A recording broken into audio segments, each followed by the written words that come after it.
On y va. Bonsoir à tous. Comme il fait très très froid, on a décidé de vous parler d'un sujet qui va vous réchauffer, à savoir la TVA. On m'a demandé de traiter le sujet en 30 minutes. Déjà, moi je me présente quand même. Donc moi je suis expert comptable. Je dirige un cabinet qui est spécialisé dans les entreprises des secteurs culture et médias. On est accueilli par l'espace Mosaïque, qui est un espace de coworking, et Freelancer, que certains d'entre vous, j'espère, connaissent déjà. Freelancer, qui est une plateforme de gestion de facturation, relance, devis, bons de commande. Alors, la TVA, c'est quoi? J'ai marqué, c'est une taxe qui ne touche que le consommateur final d'un produit ou d'une prestation à condition qu'il soit un non assujetti. Ça vous renseigne davantage? Non. Mais on va vous donner des exemples, ce sera beaucoup plus facile.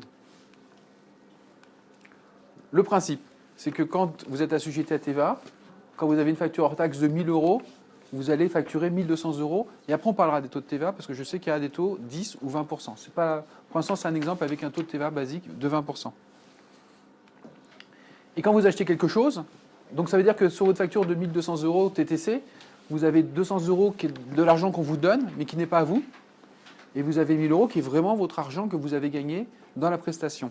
Quand vous achetez quelque chose, quand vous allez dans un magasin acheter un joli iPad, et que vous le payez, le prix que vous payez affiché au public, c'est un prix TTC. Et si vous êtes assujetti à TVA, on va prendre l'exemple d'un produit acheté à 600 €. En hors taxe, ça vaut 500 €. Et du coup, il y a 100 € de TVA déductible, ce qu'on appelle la TVA déductible. L'idée, c'est que si vous n'êtes pas assujetti à TVA, cette formule que je vais vous expliquer, vous n'allez pas pouvoir la gérer et vous n'allez pas gagner d'argent. La TVA que vous avez encaissée de votre client, elle n'est pas à vous, il faut la rendre à l'État. La TVA que vous avez payée, c'est de l'argent que l'État vous doit. Pour une fois, c'est l'État qui vous doit de l'argent. Et au final, vous allez faire un chèque de 1 000 €. Et si on fait un petit calcul bancaire, on va prendre votre tirelire, on va dire voilà, j'ai encaissé 1 200 €, j'ai payé 600 €, et en plus j'ai reversé 100 € à l'État, les fameux 200 € moins les 100 €. En final, il vous reste 500 € dans votre poche. Eh bien, si on n'était pas assujetti à TVA, on aurait fait 1 000 € d'encaissement et on aurait payé 600 €, on n'aurait gagné que 400 €. En travaillant sur leur taxe, 1 000 € moins 500, ça fait 500 €. C'est rigoureusement la même somme que vous avez dans votre banque. Donc ça, c'est pour vous démontrer que quand même, la TVA, ce n'est pas une punition. Et quand les gens me disent, oh là là, je fais tout pour ne pas dépasser mon seuil, pour pouvoir être en dessous, pour ne pas gérer la TVA et tout, je leur dis, c'est dommage, surtout, je ne sais pas les activités que vous faites tous, mais quand on a des gens qui sont des prestataires informatiques, enfin, des infographistes qui vont travailler régulièrement dans une agence où on leur fournit tout le matériel et tout, il n'y a pas trop de problématiques. Mais quand on a des professionnels style des artistes plasticiens comme, j'ai oublié son prénom, Pascal, qui ont des achats techniques, c'est-à-dire qu'elle achète du papier, de la peinture, il y a du matériel photographique, il y a plein de choses comme ça et tout. Tout ça, c'est grevé de TVA et c'est un peu dommage de ne pas pouvoir la récupérer. Et l'erreur que font beaucoup de freelances en général, c'est que quand ils débutent leur activité, le premier choix qu'ils font, c'est de prendre une activité non assujettie à la TVA par simplicité. Or, je vais vous poser une question, qu'est-ce qu'on achète en premier quand on s'installe? Du matériel. Et c'est sur le matériel qu'il y a le plus de TVA. Et donc, c'est une hérésie fiscale. Parce que généralement, à part les photographes qui achètent régulièrement beaucoup de matériel, les autres, ils achètent dès le départ un ordinateur, un iPad, un téléphone portable, puis après, c'est fini, sauf quand l'ordinateur, il casse au bout de 3 ans, un peu moins. Donc, ça, c'est important de le comprendre. La TVA, ce n'est pas une punition, c'est intéressant. Maintenant, il faut juste, quand vous réfléchissez, quand vous vous lancez, de savoir est-ce que vous allez avoir beaucoup d'investissements ou pas. Parce qu'à partir du moment où vous allez passer en réel, vous allez avoir des contraintes qui peuvent devenir plus coûteuses que le vrai gain que vous allez réaliser en étant assujetti à TVA. Donc il y a un petit calcul à faire en disant, voilà, est-ce que j'ai beaucoup de matériel à acheter? Est-ce que quelque part, parce que sur les régimes micro, vous avez des abattements forfaitaires et qui des fois sont supérieurs ou inférieurs à la réalité de vos dépenses. Ça aussi, c'est une réflexion à avoir. Alors oui, juste par rapport à ça, sur quoi il y a de la TVA? Pour vous montrer quand même qu'on peut gagner beaucoup d'argent. Il y a la TVA sur les restaurants, il y a la TVA sur le téléphone portable, sur l'abonnement Internet, sur l'EDF, sur les fournitures de bureaux, il y en a partout. Sur quoi il n'y en a pas plutôt, parce que c'est beaucoup plus court, sur les transports, sur les assurances et sur les loyers, sauf si vous avez un local et que vous avez un bail avec de la TVA dessus. C'est sur les tickets de métro, je crois qu'il y en a. Oui, mais vous ne pouvez pas la récupérer. Ah bon? Il y a des pièges. Il y a des choses sur lesquelles vous avez la TVA, mais que vous n'avez pas le droit de la récupérer. Il y en a certaines sur quoi il n'y a pas de TVA, du coup, on ne peut pas la récupérer non plus.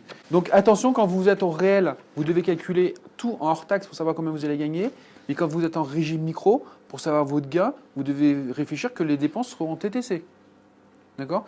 Et quand vous faites des devis aussi à vos clients, un devis, c'est un document commercial. Ça veut dire que normalement, vous n'êtes pas censé mettre la TVA dessus, mais vous pouvez le mettre, c'est beaucoup plus pratique. Ok? Mais surtout quand vous annoncez un prix à une école ou à une mairie en disant tiens, pour faire une plaquette, ça va coûter 1 000 euros, et qu'après vous rajoutez la TVA, c'est pas sûr qu'ils soient contents s'ils ne savaient pas que vous étiez assujetti à la TVA. Parce qu'ils ne peuvent pas la récupérer pour eux, c'est une charge. Comme vous, quand vous achetez votre nourriture au marché du coin, ben vous, la TVA, vous ne pouvez pas la récupérer parce qu'on est en mode business to consumer. Ben quand vous êtes avec un établissement public ou une école ou une mairie qui ne peut pas récupérer la TVA, eux, ils ont la particularité fiscale de la perte, cette TVA, et ils vont grogner si vous faites un devis sans préciser que vous étiez assujetti à la TVA. OK? Le taux appliqué. Et je dirais que vous êtes heureux, puisqu'il existe 4 taux de TVA en France. Le 2,10, le 5,5, il y en a même 5, le 5,5, le 10 et le 7%. Non, on recommence. Le 2,10, le 5,5. Ils y sont? Voilà. Comme chez Talbot. Le 20, le 10, le 5,5 et le 2,10. Et qu'il y a un secteur en France où on utilise les 4, c'est les entreprises du secteur culture et médias. Il y a des secteurs où on utilise un seul, d'autres on utilise 2, mais chez vous on a les 4. Alors ce qu'il faut comprendre, c'est qu'on va déjà faire par élimination. Le 2,10, vous n'en entendrez jamais parler puisque c'est sur la billetterie dans les spectacles.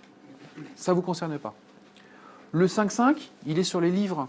Et étrangement, le 10, il est sur les droits d'auteur. Quand vous avez un écrivain qui écrit un livre, il touche les droits d'auteur à 10%, mais le livre est vendu avec une TVA à 5,5.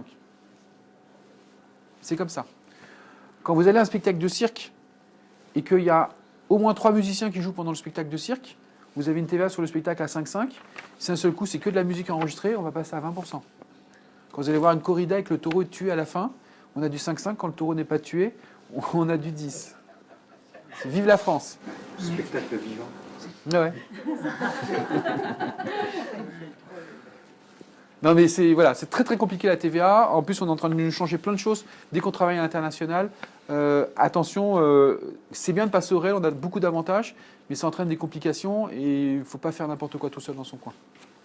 Donc, on va parler surtout de deux qui nous intéressent, c'est le 20 et le 10%, parce qu'on n'est pas tous d'accord.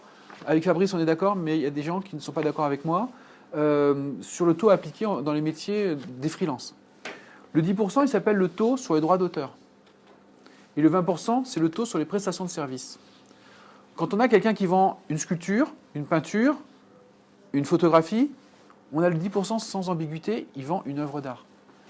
Quand quelqu'un signe un contrat de cession de droits d'auteur et qu'il cède les droits d'une chanson, il cède les droits de reproduction d'une musique, il cède les droits de reproduction d'une illustration pour un dessin animé ou pour une BD, il a un beau contrat de droit d'auteur, le 10% il est sans ambiguïté. Vous tous là qui êtes probablement graphiste ou infographiste et que vous vendez une plaquette ou une page web ou un logo, est-ce que vous avez tous des contrats de droit d'auteur en général? Jamais. D'accord? D'accord. Et là, l'administration, elle n'est pas forcément d'accord parce qu'elle aimerait bien avoir du taux de 20%, ça lui ramène plus de pognon. Et qu'est-ce qui se passe? C'est que plein de gens nous disent bah oui, mais quand même, je suis à la Maison des artistes, donc c'est les droits d'auteur. La Maison des artistes, je rappelle, c'est un organisme social. Le droit d'auteur, c'est une notion juridique, et là, on est en fiscalité. Ça veut dire que les gens qui me disent « Ah là là, j'ai mis du 20%, donc c'est plus du droit d'auteur », c'est quand même du droit d'auteur juridiquement, mais fiscalement, c'est une prestation de service artistique. Ça va, vous survivez? Quel intérêt facturer 20%? Pour l'État, pour avoir plus d'argent. Ouais, pour nous. Pour vous, rien, c'est neutre. Je vous l'ai montré tout à l'heure. Donc les gens qui me disent « Dis donc, j'ai l'impression de maintenant gagner moins d'argent parce que tu m'as fait mettre du 20% plutôt que du 10%, je leur démontre que c'était neutre. Ouais. Ça ne leur coûte rien. L'avantage, si on fait un taux réduit. Parce que comme on achète quasiment tout à 20%, quand on a un taux réduit, quand on facture un taux réduit, ça veut dire qu'on a beaucoup plus, on a un différentiel entre ce que l'on a encaissé et ce que l'on a sorti. Et c'est en faveur de ce que l'on a sorti.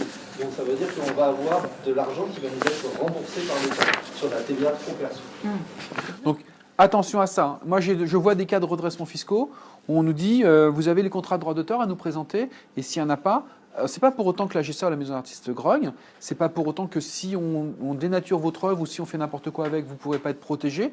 Par contre, l'administration fiscale vous dira pas de contrat de droit d'auteur, ce n'est pas une vente d'œuvre d'art, ce n'est pas une cession de droit, c'est juste de la prestation graphique artistique, hein, il n'y a pas de jugement particulier sur la qualité de l'œuvre. Ils diront moi je vais la TVA à 20% et ils diront que par exemple les 1 100 € que vous avez touchés, genre 1000 plus 10% de TVA, pour eux considéreront que c'est un chiffre d'affaires TTC à 20%. Et ils vous enlèveront 200 € et vous aurez gagné à peu près que 900 et des brouettes. ça peut faire mal. Bon, moi, j'aime pas trop le taux à 20% pour tout ce qui est activité artistique autre que les activités plastiques et vraiment vente d'œuvres d'art. Comment? Le taux à 10, le taux réduit. Oui, oui. Oui. 20, pardon. À 10%. C'est-à-dire que le 10% pour moi doit être réservé vraiment pour la vente d'œuvres d'art et pour des sessions de droits d'auteur dont c'est indéniablement des droits d'auteur. D'accord? Pour le reste, tout ce qui est graphisme, infographisme, web designer, tous ces trucs-là, du 20% pour moi. Oui, monsieur. Du coup, à 10%, il faut le mettre sur la facture alors que c'est du droit d'auteur ou pas? Ça ne vous empêche pas juridiquement de marquer création d'une plaquette pour votre client, si vous travaillez avec une agence pour votre client Banania, session tout support, du logo, mais uniquement pour la plaquette des droits de la maquette de la plaquette. Parce que juridiquement, vous êtes protégé. C'est ça un contrat? Bah, un contrat, ça se détermine par 4 ou 5 éléments. C'est la durée, le support, la zone d'utilisation et le prix. Faut que j'avance? Non. D'accord. Pas du tout. Ah, c'est parce que j'avais dit une bonne réponse? Non, c'était exactement Une question. Ouais. La maison des artistes avec 20%, ils tiquent pas. Non, ils s'en foutent. La maison d'artiste, je vous rappelle que si elle voit votre déclaration d'impôt, elle verra en régime micro votre chiffre d'affaires hors taxe. Et elle verra dans votre déclaration professionnelle 2035, donc la déclaration quand on est en réel, un chiffre d'affaires hors taxe également. Elle ne s'intéresse pas du tout à votre taux de TVA. Par contre, en ce moment, j'ai un contentieux sur un dossier où c'est une activité un peu particulière. Hein. La nana, il me le rejette en disant qu'elle n'a pas de contrat de droit d'auteur, mais il veut carrément la sortir du statut SLHSA en disant pour elle, elle n'est plus auteur. Ça fait 10 ans qu'elle fait ses dossiers de maintien des droits tous les ans. Ça fait 10 ans qu'ils nous ont reconnu son statut d'auteur, mais cette année, ils ont décrété qu'elle ne l'était plus, alors qu'elle n'a pas changé d'un iota son activité. Et ils disent quoi? Ils disent vous n'avez pas de contrat de droit d'auteur. Oui, sauf que ça fait 10 ans qu'ils ne les demandent pas non plus. Hein.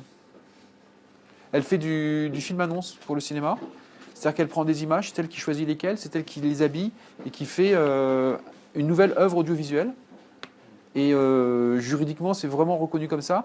Nous, on a fait une demande il y a 10 ans pour savoir si elle était bien assimilable à la GSA. On nous a répondu oui. Et 10 ans après, on vient de nous dire non. C'est pas marrant pour elle. Parce que du coup, ils disent qu'ils vont réunir une commission pour juger si elle est vraiment artiste-auteur ou pas. Et en attendant, ils écrivent à ses clients, Madame est sortie du statut de la GSA, mais de l'autre côté, ils ne l'ont pas renvoyée vers l'URSSAF, donc elle est dans un no man's land qui est je suis nulle part. Et ça nuit à ses clients.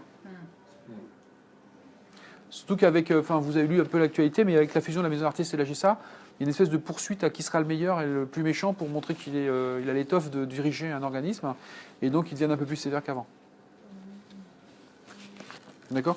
Fusion maison d'artistes et de la GSA, que l'on nomme entre nous l'Arlésienne. Un petit peu, parce que pas de nouvelles, on ne sait pas où on est. Hop. Et les exceptions. Quand on a des clients à l'étranger, alors quand on fait une facture à l'étranger, on fait une facture sans TVA.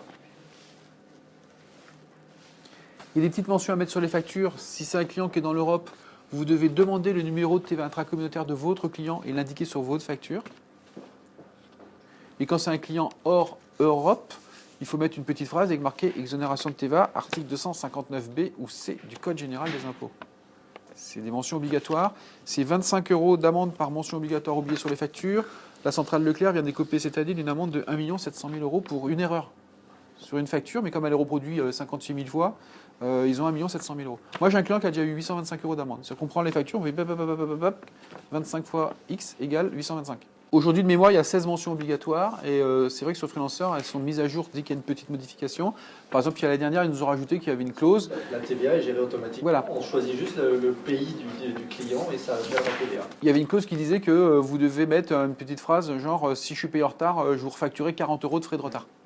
D'accord? Si c'est pas mis cette phrase, allez hop, 25. Alors maintenant, on va parler du fameux statut micro réel, puis on approfondira avec monsieur tout à l'heure. Je ne sais pas trop où il en est. Parce que ça va changer l'année prochaine. Et là, on va arriver dans un bordel monstrueux. Aujourd'hui, 2014, plus que 22 jours, on a 2 régimes fiscaux. L'auto-entreprise et le régime micro-BNC. On parle de ceux qui sont en franchise de base, de TVA. Ça veut dire qu'on a un régime avec des gens qui sont dans notre entreprise, ils auto-liquident leurs charges sociales et leurs impôts en direct, en disant voilà mon chiffre d'affaires du trimestre, fois environ 25%. Et une fois qu'ils ont payé ça, c'est libre de tout. Ils n'ont plus rien d'autre à payer dessus. D'accord?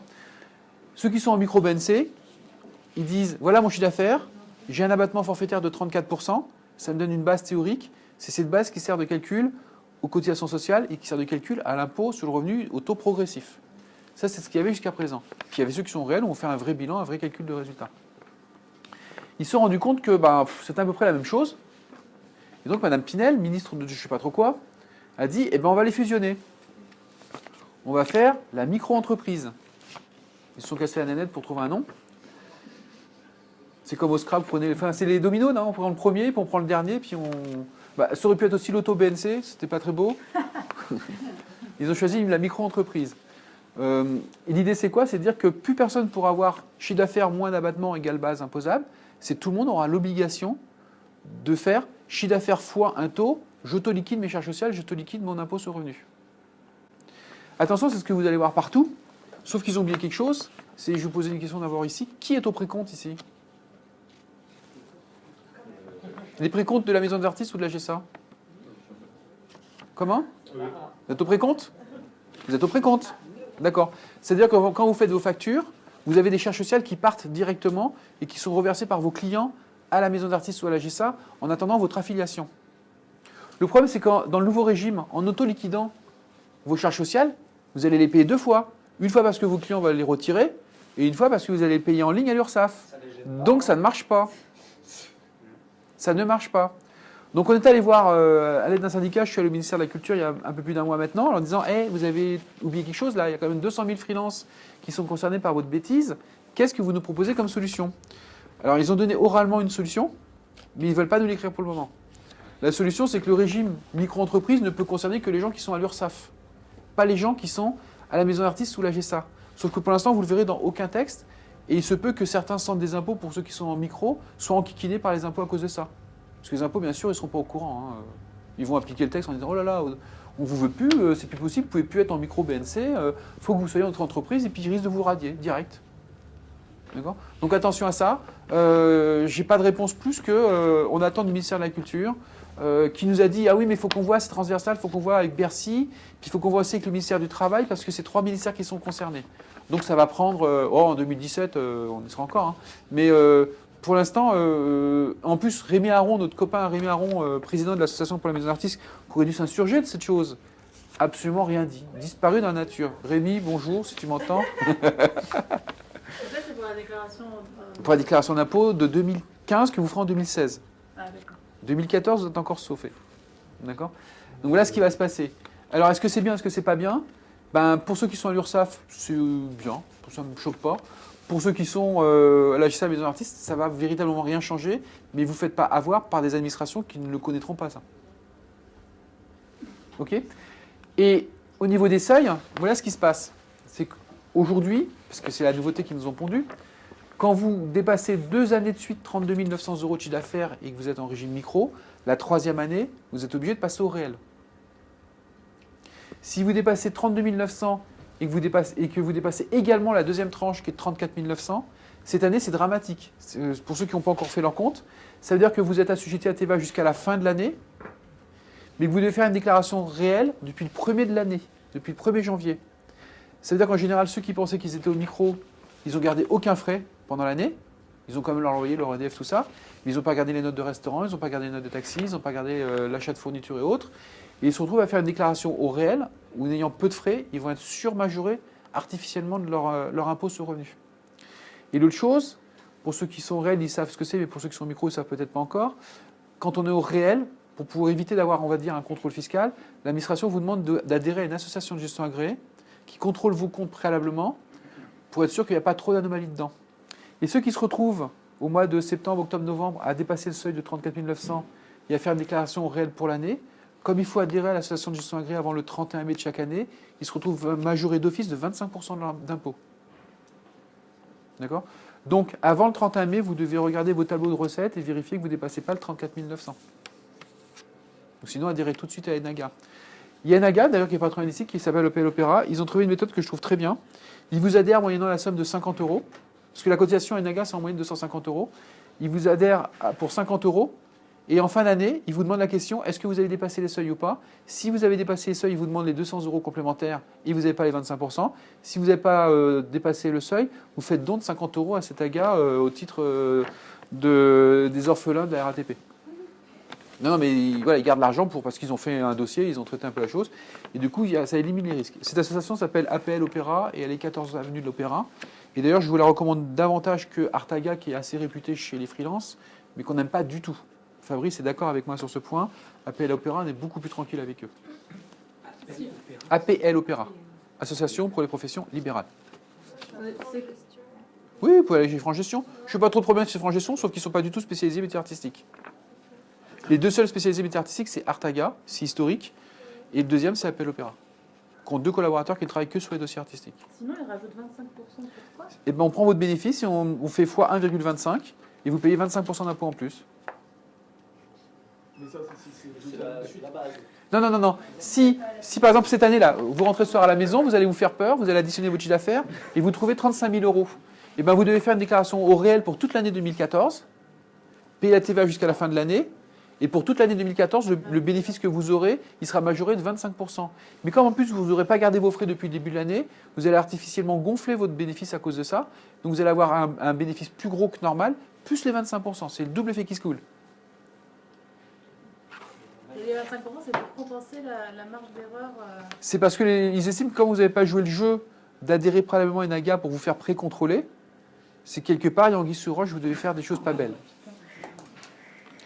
Le 26 novembre, c'est-à-dire il n'y a pas très longtemps, l'Europe, enfin le Conseil européen, a jugé cette majoration de 25% non équitable pour le traitement des contribuables français.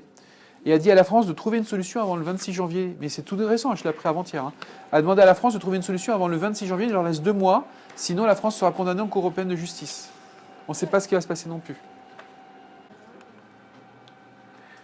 Pour les artistes, auteurs et avocats. Et c'est là qu'on n'est pas d'accord sur certains bouquins, notamment celui de Julien Moya que je vous recommande pour plein de choses, mais là on n'est pas tellement d'accord.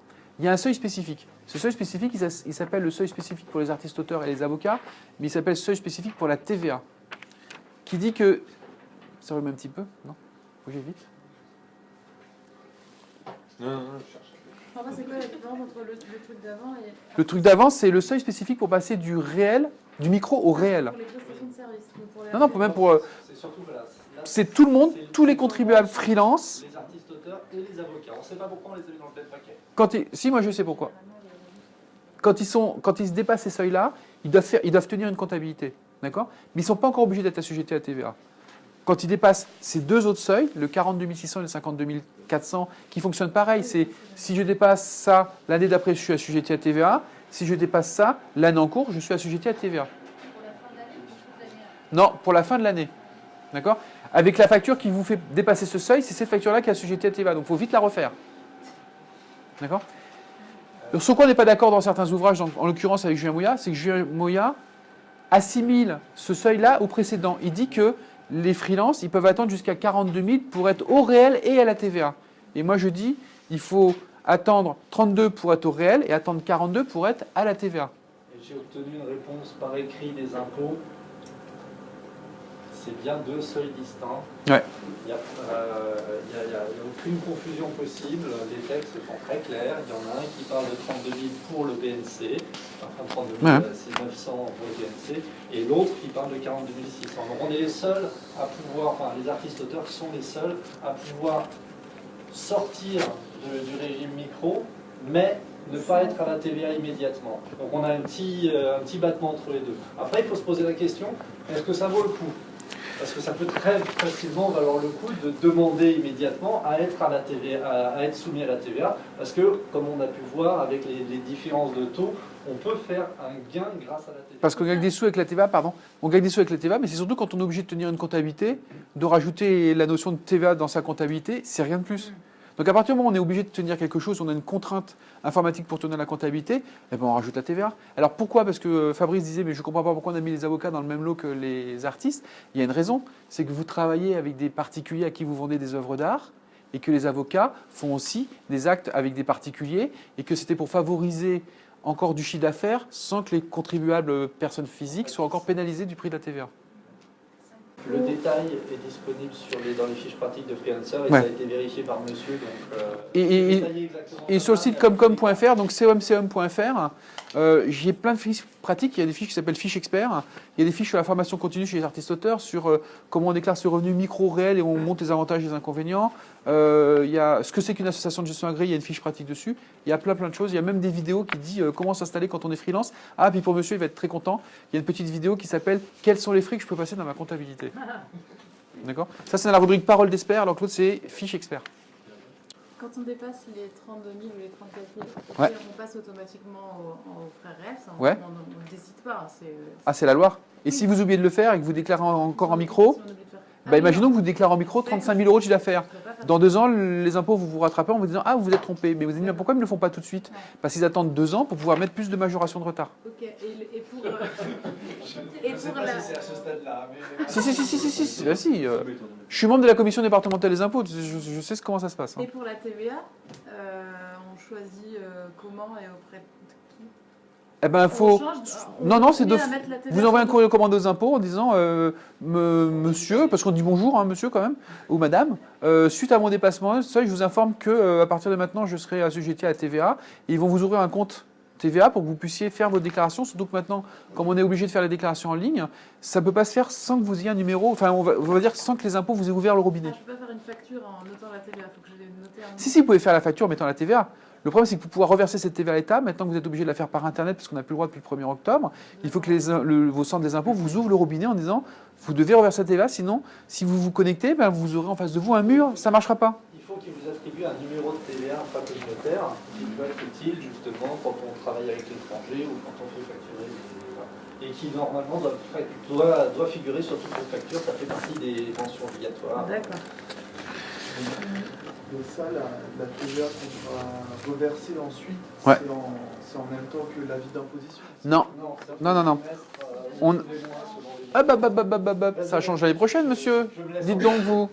Alors, comme on peut faire simple en France en faisant des choses beaucoup plus compliquées, et qui sont dit on n'a pas de pognon, mais on en veut beaucoup plus, mais pour ceux qui n'ont pas beaucoup à nous donner, on préfère pas perdre de temps. Cette année, on avait 2 régimes de TVA. On avait un troisième, mais on va l'oublier parce qu'il est peu commun. Les 2 régimes, c'était je paye des acomptes trimestriels, un peu comme l'impôt sur le revenu, et je paye une déclaration annuelle récapitulative qui ressemble un peu à votre avis d'imposition quand vous recevez l'avis de solde en disant j'ai payé les acomptes, j'ai le solde à payer. D'accord ? Ça s'appelle le régime simplifié, et la déclaration finale s'appelait une CA12 qui partait en même temps que votre déclaration d'impôt. Et l'autre méthode, c'était le réel mensuel en disant bah voilà, je paye tous les mois exactement la TVA que j'ai encaissée, moi la TVA déductible. Ils se sont dit pour ceux qui sont simplifiés que il y avait des sous à gagner qu'on pouvait faire autrement.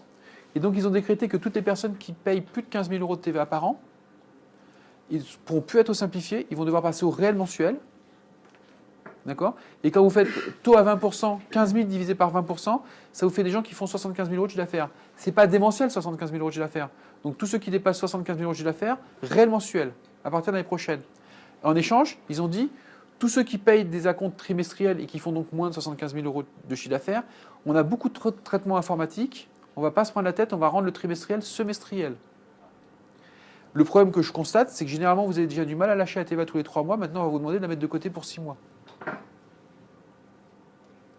Et on a une nouveauté, Madame Pinel nous a fait une belle nouveauté, c'est que l'année prochaine, avec le régime qui va fusionner, ils se sont aperçus que les gens qui étaient en micro, quand ils passaient en réel, ça causait des problèmes avec les charges sociales. Parce que les charges sociales auto-entrepreneurs qui l'auto-liquident, quand on passe au réel, il faudrait changer d'organisme. Ils ont dit, on va faire en sorte maintenant que les gens qui dépassent les seuils, ils ne dépassent que l'année suivante pour le social. Donc ils vont rester en auto-entrepreneur, ils vont rester en régime micro, et par contre ils passeront au réel au social que l'année suivante. Mais ils ont dit, mais comme ils ont dépassé les seuils, ils vont devoir quand même payer la TVA. Donc on se retrouve avec des gens qui vont être auto-entrepreneurs, sans comptabilité, mais assujettis à la TVA pendant la fin de l'année où ils auront dépassé le seuil. C'est une hérésie, hein. Parce que pour faire la TVA, il faut tenir de la compta, mais pour être auto-entrepreneur, il ne faut pas tenir de la comptabilité. Et on est dans le grand n'importe quoi. C'est voté, c'est applicable l'année prochaine. Hein. Alors ça ne vous concerne pas parce que quand vous sortez du cadre auto-entrepreneur, vous serez à GSA Maison d'Artiste en régime micro. Mais si certains d'entre vous ont des idées ou des ambitions auto-entrepreneuriales, je vous en dissuade.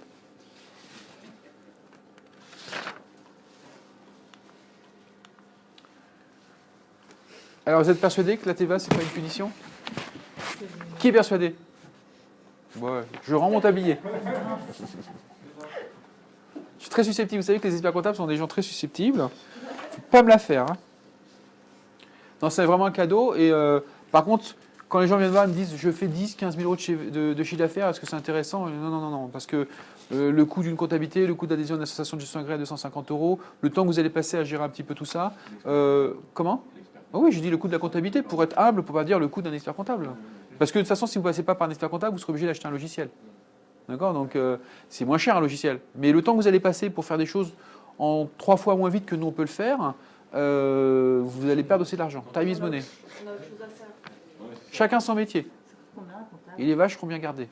C'est combien un comptable? C'est très cher. Non, mais, Par exemple, dans mon cabinet, je vous donne mon tarif, mais je vais vous donner un tarif, on va dire, de marché sur les freelances. Si vous trouvez un cabinet comptable qui est en dehors de la fourchette 1000 à 2000 euros par an pour un freelance, c'est qui est anguille sous roche. Plus de 2000, c'est un voleur. Moins de 1000, attention, vous en aurez pour votre argent. 1000 euros par an. Oui, pour faire la compta, les déclarations de TVA. Donc le comptable ou l'expert comptable. Alors, un comptable, ça n'existe pas. C'est ce qu'on appelle un illégal. C'est comme si vous aviez un médecin qui n'avait pas le diplôme. Donc en France, il existe des comptables salariés d'entreprise et des experts comptables qui sont inscrits au tableau de l'ordre des experts comptables de Paris ou de la région où ils sont. Mais par contre, quelqu'un qui dit je suis comptable indépendant et qui n'a pas le diplôme, qui n'est pas inscrit, qui se met en profession libérale, genre conseil pour les affaires et la gestion, il y en a beaucoup, c'est illégal. Ça s'appelle un faux expert comptable. C'est dangereux. Moi, j'ai une assurance, pardon, Fabrice, j'ai une assurance, j'ai des heures de formation obligatoires par an, j'ai des contrôles de l'ordre sur la qualité de mes dossiers pour vérifier que je ne suis pas n'importe quoi. Puis en plus, je suis membre de la commission exercice illégal en France, donc on va faire n'importe quoi non plus. Hein.